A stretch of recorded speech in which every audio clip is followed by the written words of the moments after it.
Bonsoir Yasmina, bonsoir à tous. Je suis avec Bonsoir. Christophe. Coucou. Bonsoir Christophe, bonsoir Claire.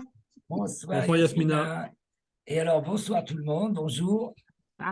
Nous sommes ravis de vous présenter un numéro exceptionnel de l'Almanach des Fées Célestes pour l'année, les prévisions météo, astro-météo donc, de l'équinoxe de mars 2023 à l'équinoxe de mars 2024. Donc, nos 4 saisons, nous débutons avec le printemps. On fait cette activité chaque année depuis pas mal d'années déjà. On fait des prévisions météo annuelles qu'on publie sur le site. C'est la première fois qu'on fait une petite présentation vidéo. Et donc, on va vous partager le fruit de notre examen des cartes du ciel des constitutions universelles, donc à savoir l'entrée du soleil en signe et les instants de phase lunaire. Donc on a considéré tous ces thèmes, ça fait je crois 66 thèmes, hein, À peu il me près, ouais. semble, ouais.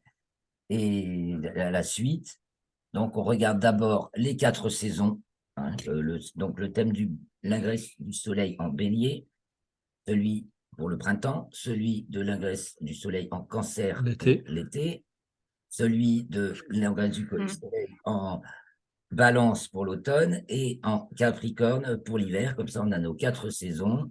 Une fois qu'on voit à peu près à quoi ressemblent les 4 saisons, on se lance dans l'étude des lunaisons. Donc, voilà, à la suite, sachant que chaque fois, il y a une nouvelle lune, voilà, réactualise un petit peu la dynamique et on fait les 4 phases de la lune.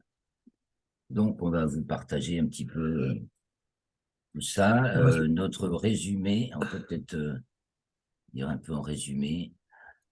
On vous dira pas tout, hein. Puis en plus, on a fait, alors, Christophe, bon, exceptionnellement, il vient faire ce petit stage chez moi, là, dans l'Aveyron. Et sinon, il est à Paris, donc on n'a pas toujours exactement les mêmes cartes du ciel. On va voir que ça diffère même parfois notablement. Alors déjà, dans le thème relation, bon, les deux thèmes objet et intégration, c'est-à-dire dans le référentiel équatorial et dans le référentiel héliocentrique, c'est les mêmes. En fait, c'est pas ceux-là qu'on regarde pour faire la météo. Ils On dépendent pas du regarde lieu. ceux-là essentiellement pour la météo, c'est-à-dire le thème géoécliptique classique, donc du référentiel relation, celui que regardent les astrologues. On s'inspire pas mal des études de Georges Duperron, c'est Georges, hein, Georges Duperron, Georges oui. Duperron, qui est décédé aujourd'hui, mais qui avait fait un ouvrage qui était fort en astro-météo, hein, Qui date de et, 92. et qui a un livre, voilà, un livre qui date de 92, prévoir la météo et les séismes par l'astrologie, c'est assez juste, hein. Et en plus, nous, on complète avec l'observation de la sphère locale, qui là diffère notablement entre eux, justement, c'est l'intérêt, par exemple, chez moi et Paris. Bien qu'on soit sur le même méridien, mais nous, 5 degrés de latitude plus bas que Paris à peu près. Donc, ça fait aussi des différences. Des fois, on a le même temps, à peu de différence près, et des fois, c'est différent complètement. Donc, attaquons. Alors, qu'est-ce qu'on a vu? Alors, les choses les plus remarquables, d'abord, les planètes lentes. Parce que pour caler la dynamique, enfin, l'état global du temps, on va d'ailleurs avoir remarqué peut-être quelque chose là depuis ce début mars, c'est que Saturne est entrée en Poisson. Avant, elle était en Verseau. On a passé 2 ans et demi avec Saturne en Verseau, Traverser la zone du ciel. voilà, qui était dans le signe du Verseau, quoi. Et effectivement, on a eu 2 ans et demi plutôt secs, avec pas mal de jours de beau temps, d'ensoleillement, malgré la fucking géo-ingénierie qui tartine le ciel à longueur de temps. Il y a eu quand même beaucoup de beau ciel dégagé et la sécheresse, tout le monde criait alerte à la sécheresse. Je pense que c'est terminé. D'ailleurs, puisque Ah, mais c'est assez net comme impression. c'est assez net, hein, On le voit Saturne tout de suite dans le premier thème. est entré dans le signe des Poissons le 7 mars. Et depuis, le temps a déjà, on va avoir la pluie à la clé. Alors, au début, c'est très sensible, et puis après, il y a plein d'autres, toutes les autres événements planétaires se rajoutent dessus, donc ça peut changer. Mais quand même, on a une toile de fond qui risque d'être assez humide pendant 2 ans et demi. En plus, après, Ah ouais. ben ouais, actuellement, on a Uranus en taureau, donc ce qui fait, ce qui est quand même un signe dépressionnaire au cœur d'une saison anticyclonique, Chaleur, enfin, de de chaleur. printemps, sèche et voilà, une saison, Il faut savoir que tout signe réagit en fonction du précédent. voilà, Donc le bélier est sec, le taureau va être humide et le D'accord. gémeaux va être sec.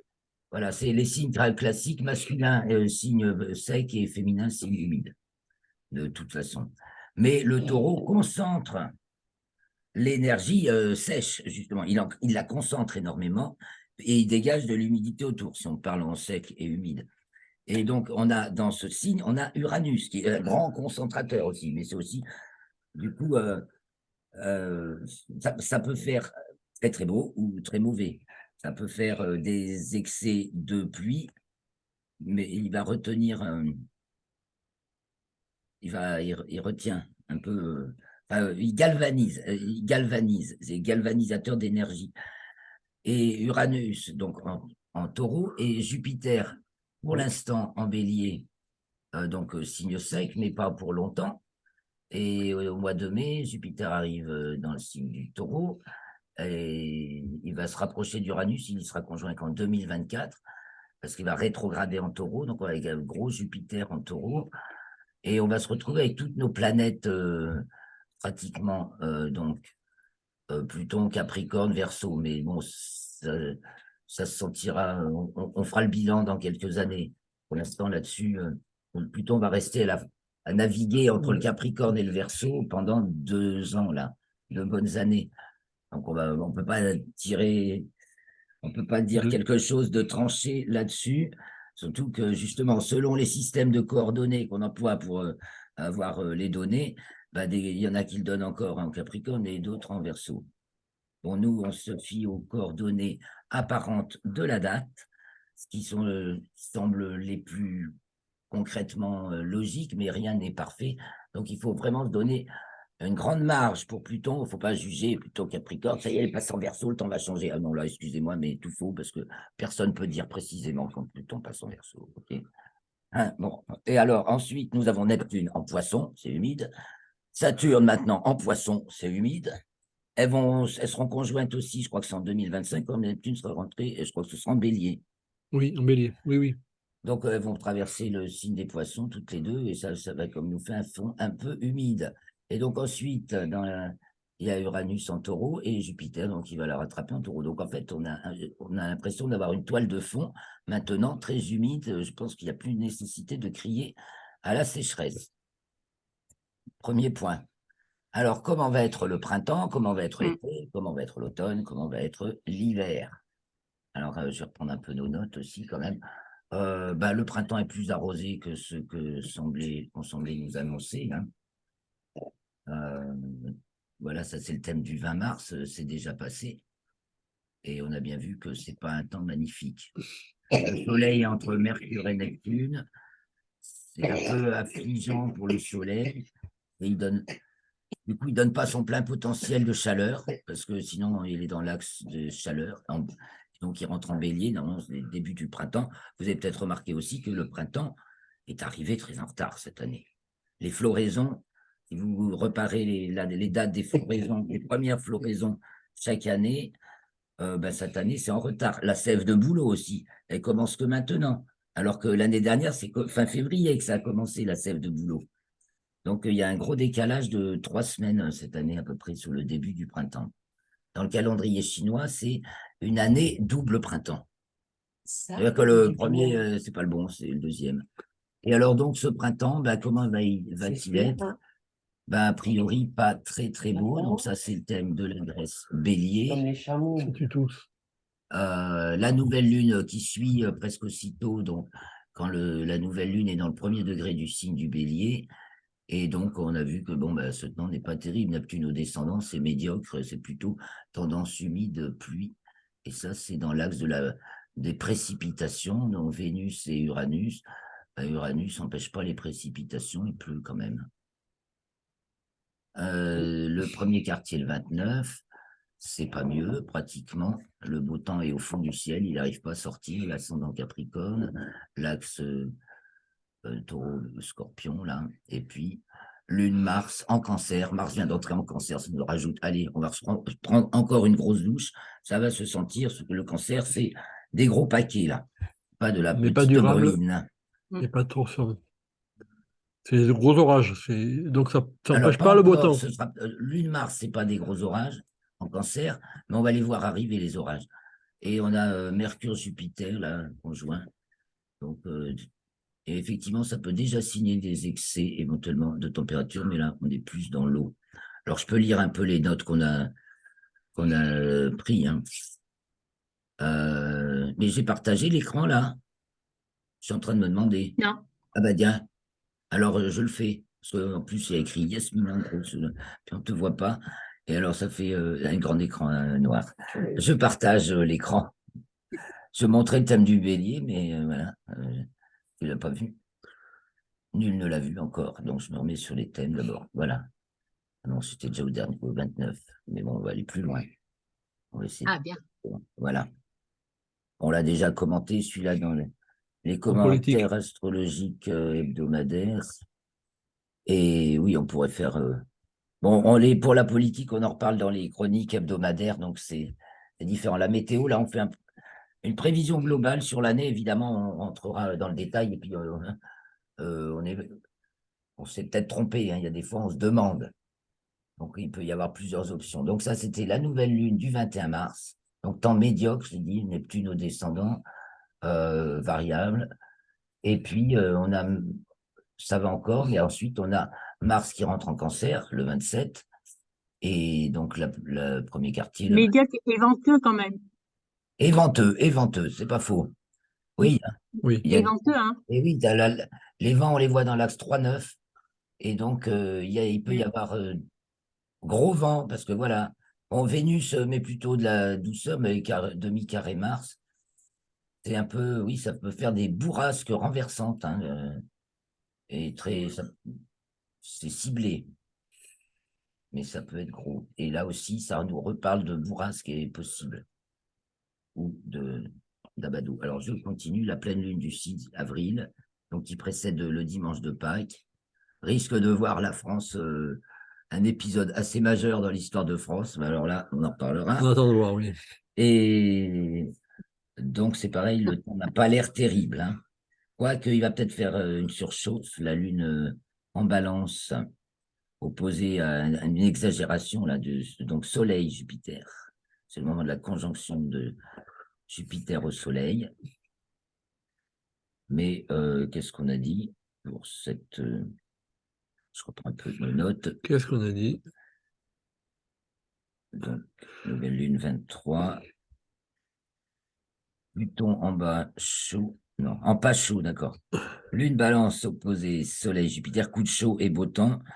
Effectivement, coup de beau et doux, Mars Cancer pluvieux, mais. Alors, parce que des fois, il y a une contradiction.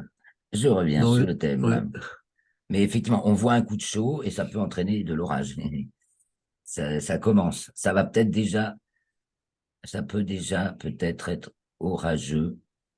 Là, il y a une douceur avec Neptune-Vénus. Donc, peut-être pas encore de l'orage, mais il y a de la surchauffe. Là, c'est possible.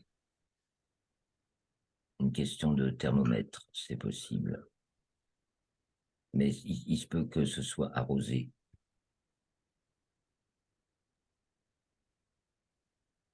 Je peux faire du sec, mais c'est pas dit.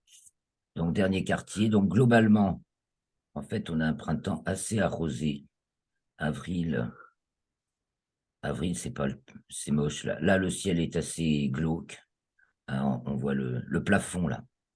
Donc, il peut y avoir du vent et c'est pas très dégagé. C'est assez nébuleux.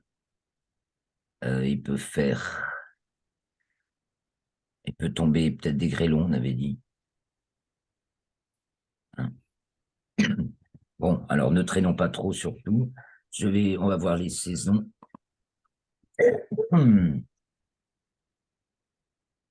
Parce qu'il faudrait peut-être mieux que je fasse Pas très beau. un résumé plus concis. Oui. Qu'est-ce qu'on a dit pour le printemps, Christophe? Que c'était assez humide, qu'il était bien arrosé et déjà assez orageux, hein, il me assez semble. orageux, oui. Alors, une embellie pour Pâques, nous semble-t-il, mais vite trop chaud. Et donc, les orages arrivent en avril. Nous avons une éclipse de soleil le 20 avril, une éclipse de lune le 5 mai. À noter, bon, ce ne sera pas très visible, l'éclipse de soleil, pas du tout, bien sûr. L'éclipse de lune, à son lever, une éclipse pénombrable, ce ne sera pas très observable. Et donc, c'est une éclipse. Ça veut dire que tout le monde est aligné dans le même plan, soleil, lune, Soleil, lune et avec terre ont la du même Mm. monde. déclinaison. Ouais. Avec du monde. Donc, nouvelle lune du 20 avril. Ce sera sans doute un peu meilleur, avec un ascendant bélier. Ça peut Là, être un peu on voit meilleur la le même temps. déclinaison du soleil et de la lune. Voilà, ici, on voit qu'ils sont à la même déclinaison. Ils sont bien sûr. La Lune est déjà 23 minutes en dessous du plan de l'écliptique. C'est une éclipse par la pénombre. Elle passe pas pile au milieu devant le. Enfin, non, le Soleil. Elle n'est pas l'ombre de la. Enfin, elle passe dans l'ombre de la Terre, mais pas dans le cœur de l'ombre. Elle passe dans la périphérie. C'est une éclipse pénombrable. Donc, pas grand-chose à voir. C'est pas très remarquable. Alors, le mois du Taureau, ben, il a l'air un peu bien couvert Donc, ça veut dire que ça va pas trop toucher et plutôt orageux. Pas trop. l'éclipse.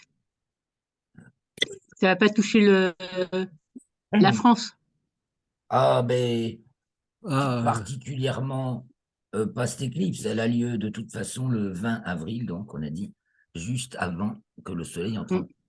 Vous remarquerez que à l'entrée du soleil en bélier, donc jusqu'au jour du printemps, on a le printemps suivi de la nouvelle lune.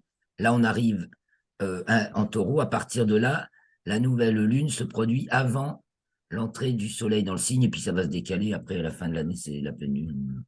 Il y a un décalage. D'accord, un peu moins de 30 jours entre deux nouvelles lunes. 9 jours et demi moyenne. d'accord.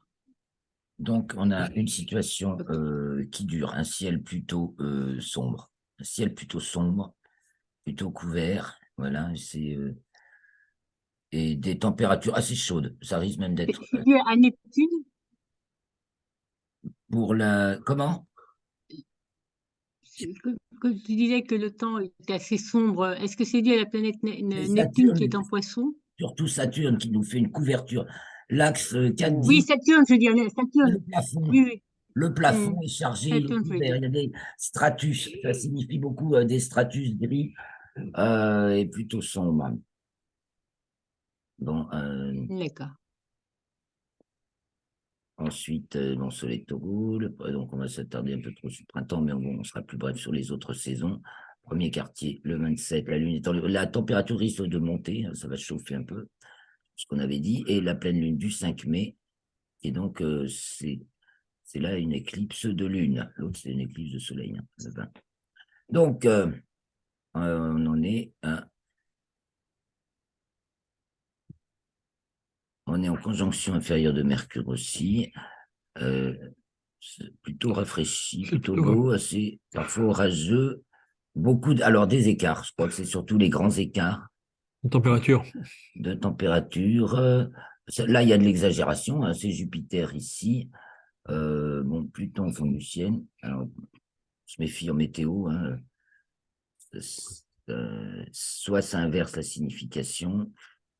Il semble y avoir grosse masse nuageuse, le ciel se fende et une montée orageuse. Jupiter ici. Et c'est très électrique. Alors, le Soleil entre Mercure et Uranus en taureau, opposé à la Lune en scorpion, il y aurait une gerbe d'éclairs, hein, et des gros abados peut-être du coup, des gros Mais nuages qui lâchent. je peux te, Claire, je peux te poser une question. Est-ce que, par rapport à ce que tu dis, est-ce que c'est en rapport avec les carrés ou avec comment ça fonctionne, la façon dont vous parlez par rapport au temps, par rapport à, est-ce que c'est par rapport au carré ou par rapport au trigone? Quand c'est en trigone, ça veut dire que c'est du beau temps, C'est il fait plus. beau, Non, c'est et surtout. quand c'est en carré, c'est tout. Ben tiens, j'aurais dû Voilà. sortir le C'est ça verre. que je veux Ce parler. sont les fonctions planétaires. Il y a des fonctions anticycloniques Les fonctions des pressions. typiquement Soleil, Jupiter et Uranus, les fonctions qui remontent dans le RET.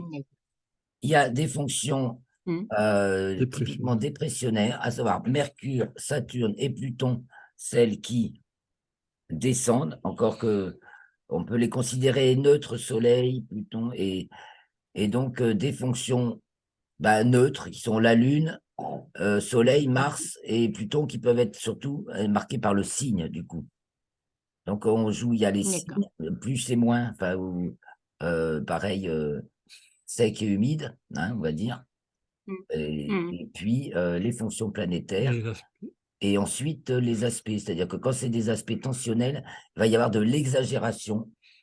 C'est comme là, c'est comme on l'interprète comme ça.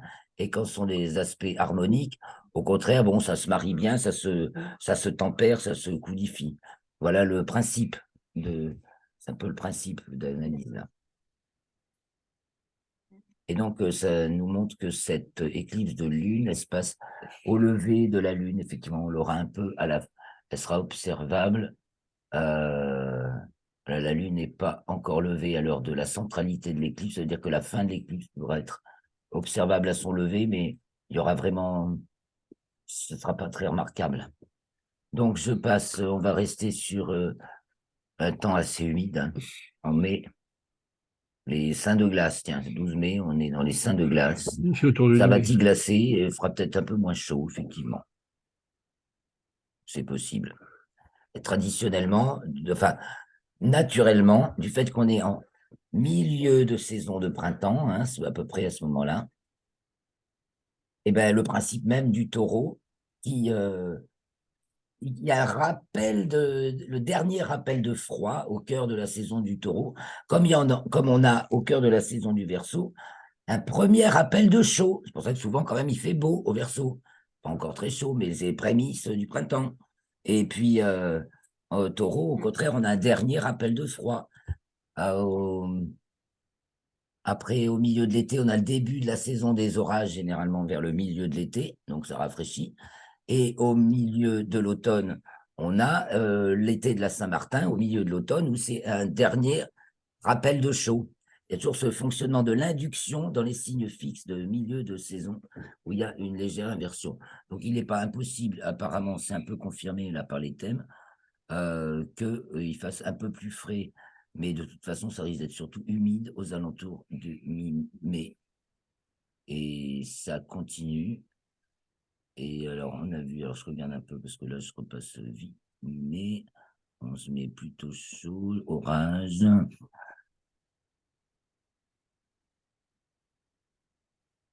Et on commence à voir venir cette chaleur à partir de fin mai, en fait. Fin mai, début juin. Pas encore trop excessif, quoique là, si, c'est chargé en température, là. Mais peut-être aussi très yo-yo. On risque de connaître, avec Mercure et Uranus qui restent conjoints pendant 1 mois et demi, enfin pratiquement un bon mois, puisque Mercure va s'approcher d'Uranus, va être à rétrograder et se repasser sur Uranus. Donc de fin avril à début juin, voilà, Mercure et Uranus sont toutes proches et font un peu le yo-yo. C'est un jeu de yo-yo. Alors ça peut être là dans les températures ici. Donc voilà, pleine lune du 4 juin, vous voyez, on retrouve la conjonction Mercure-Uranus en situation un petit peu piteuse, mais détachée du reste, sauf au local où c'est différent. Mais ça veut surtout nous dire sans doute que eh ben, il y a des grandes variations de température, ça c'est possible. Chaud le jour, froid la nuit, c'est possible. Et on a Mars en Lion, ah oui, aussi très marqué, donc ça nous signe un fond d'orage là, hein. Et Lune Sagittaire, ça peut être assez destroyant. Mars opposé Pluton, c'est le grand pouvoir, là c'est fracassant, hein. Avec Pluton qui se promène à oui, qui est bon, pas loin du signe Verseau, c'est pas grave. 10 avril, 10 juin, 10 juin. dernier quartier, et nouvelle lune du 18 juin. Donc, on en est où? Je pense qu'on a toujours beaucoup de chaleur. On voit souvent Jupiter et Uranus ici, dans la maison 11, secteur 11, et ça surchauffe. Température. Ça fait Facteur de monter les température. températures. Ouais. Et en plus, alors, on a Vénus-Mars en Lion. Il fait chaud. Ambiance chaude. L'ambiance commence à chauffer, surchauffer. Je pense que juin, voilà, l'entrée du soleil en Cancer, c'est chaud. Vénus est en Lion et Vénus va rester en Lion tout l'été. Donc, on va parler de la saison de l'été parce qu'elle va être rétrograde en août, hein, très exactement. On l'a marqué peut-être. Je ne sais pas si tu l'as noté. Moi, je le retrouve dans les articles, les rétrogrades. Tu l'as noté, Christophe? Peut-être Non, pas. non. Non. On peut le retrouver Euh, dans le dernier article, mais je ne l'ai plus là. Il faudrait que j'aille le chercher. Non. Ça peut s'afficher. On va Plutôt le à la fin de trouver. l'été, non? Non, mais on va le trouver affiché. Oui, en août, et elle reprend le 4 septembre. Je Ouais, sais voilà. qu'elle devient direct le 4 septembre. C'est tout le mois d'août. Et donc, ça va faire chaud, ça, hein. Donc, Chaud et orageux. Alors là, au début de l'été, il y a Mars qui est en Lion également. Jupiter et Uranus en Taureau, ça au carré, mais il n'y a pas plus orageux comme configuration.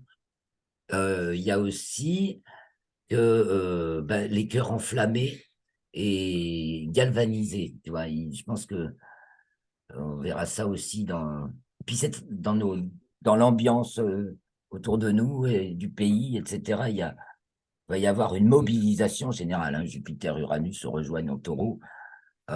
Et en même temps, il y a ce côté ici très festif, libérateur. On va peut-être péter de chaud, ou alors on va se retrouver à se serrer les coudes parce qu'il y aura plein de festivals pour peut-être bien cet été. Et puis, mais ils seront souvent noyés dans les orages, quoi. On prévoit un peu ça.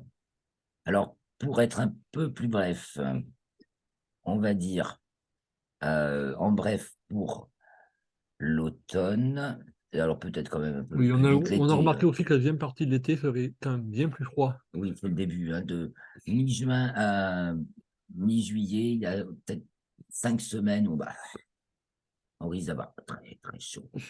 À partir du moment où Vénus va être rétrograde, où Mars va rentrer en Vierge, ça devrait se calmer un peu. Mais là, par exemple, avec Jupiter, Taureau culminant, là, c'est le 26 juin, ça pète d'orage de partout, hein. Ce qu'il y aura peut-être à craindre cet été par moment, c'est les grêlons. Ça, c'est très destructeur. C'est peut-être ça, Mars-Pluton, dans les oppositions Oui. Mars-Pluton qu'on a vu tout à l'heure. Faut y penser, là. Et donc, c'est plutôt fin juin. Bon, je continue, rapide. Et donc, alors, pour tout vous dire, donc, début d'été, très orageux. Après, en août, ça se calme.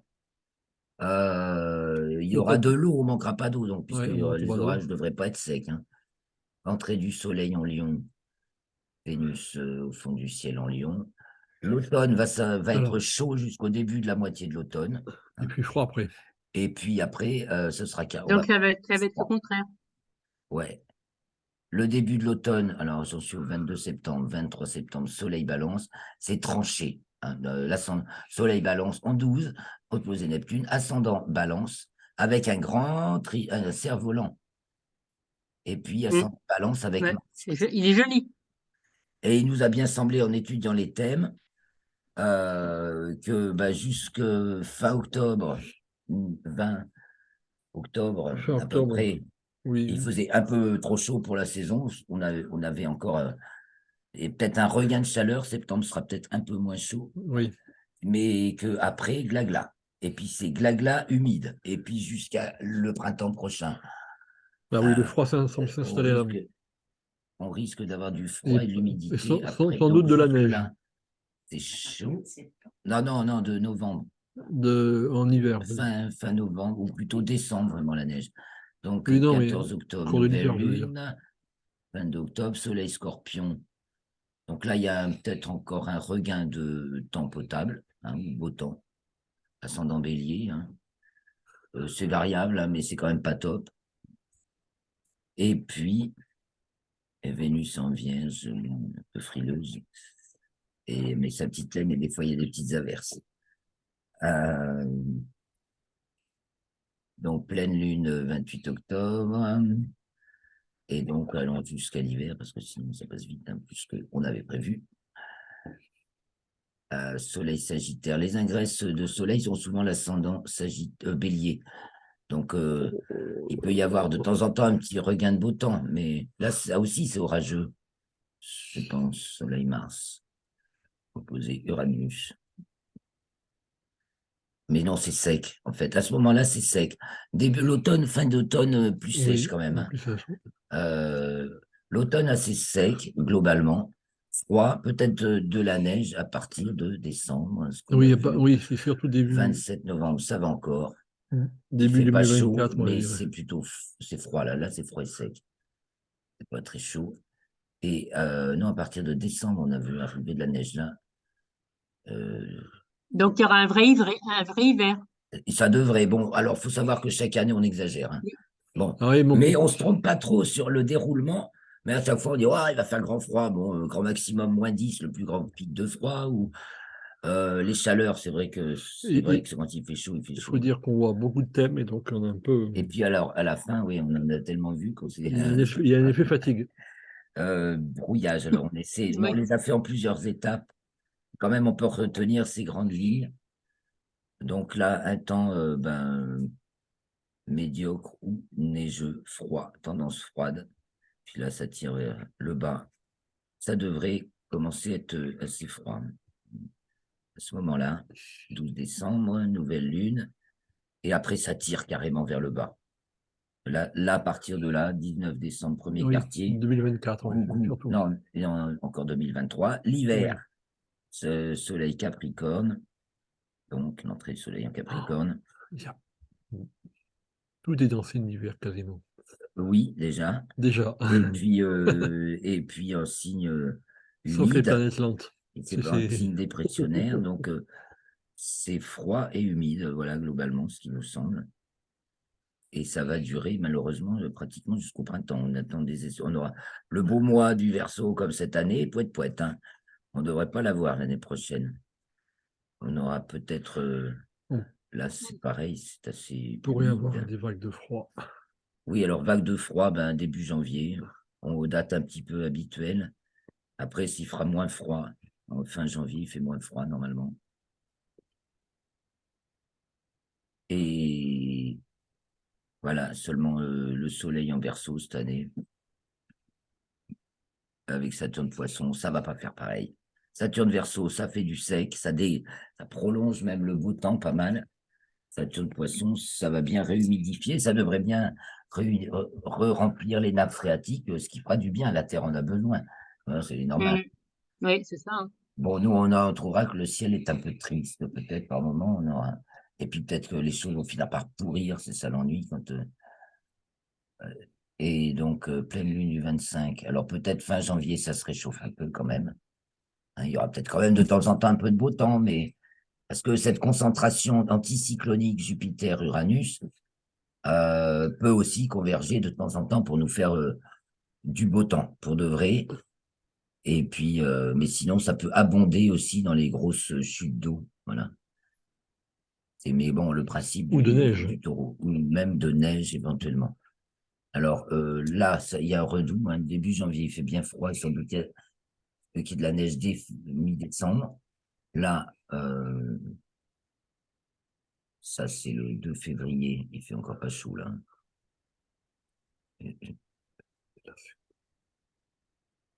Voilà, et donc on arrive au poisson. Alors effectivement, c'est moins froid, mais c'est pas très beau, c'est très humide.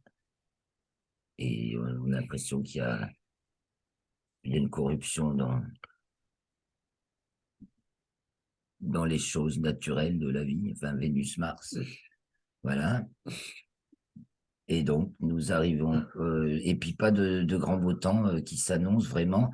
Vénus, Mars en Verseau, descendant, ok, super, mais c'est à nouveau orageux, comme souvent d'ailleurs, on retrouve un peu d'orage. Et puis le Soleil encadré par Saturne et Mercure, c'est pas brillant. Ça De fait facteurs de beaucoup mauvais temps. de précipitations. Donc peut-être des orages avec un peu de beau temps, et puis plouf, voilà, ça tient pas solide. Nouvelle lune le 10 mars et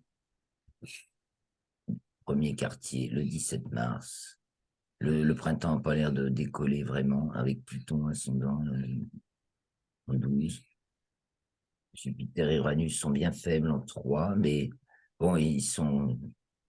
Et là, Uranus plein fond du ciel. Alors, ça va changer sûrement après le printemps prochain. Disons, l'hiver est froid et humide.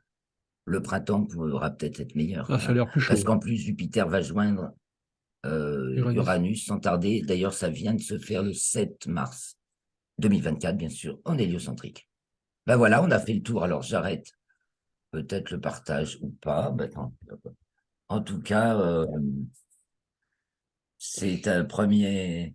Voilà, Ah, Merci. notre c'est petite super bien. tournée, notre petite prévision. Voilà, c'est vraiment la prévision pour les 4 saisons de cette année. Donc, un printemps arrosé, un été plutôt torride et très orageux, un automne coupé en deux entre un début plutôt trop chaud et une suite très froide, relativement, de l'humidité, de la neige, même peut-être en décembre, grand froid début janvier, redoux, mais ça reste médiocre en février, et voilà, et aussi en mars. Et il faudra sans doute, et on en dira plus Oui. ensuite pour l'année suivante. Eh ben, merci beaucoup de votre attention. N'hésitez pas à faire vos commentaires, vos remarques, cliquez sur La cloche. un j'aime, abonnez-vous. Merci beaucoup et mettez vos commentaires, vos Ah questions. non, c'est super là.